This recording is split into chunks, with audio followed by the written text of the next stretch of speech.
Ayan, salo-salo together dahil masaya kami dahil nakapasa ng board exam ang aming dalaga na si Shara. At syempre, super saya din ang kanyang mommy at ang kanyang daddy. At kaming mga tito at tita niya ay sobrang saya din para sa kanya. Congratulations, Shara! Sana ay napasaya ka namin. So, ate siya. Daming selebrasyon, ha?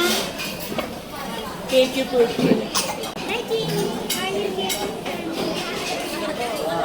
You want rice, white rice? Na? No?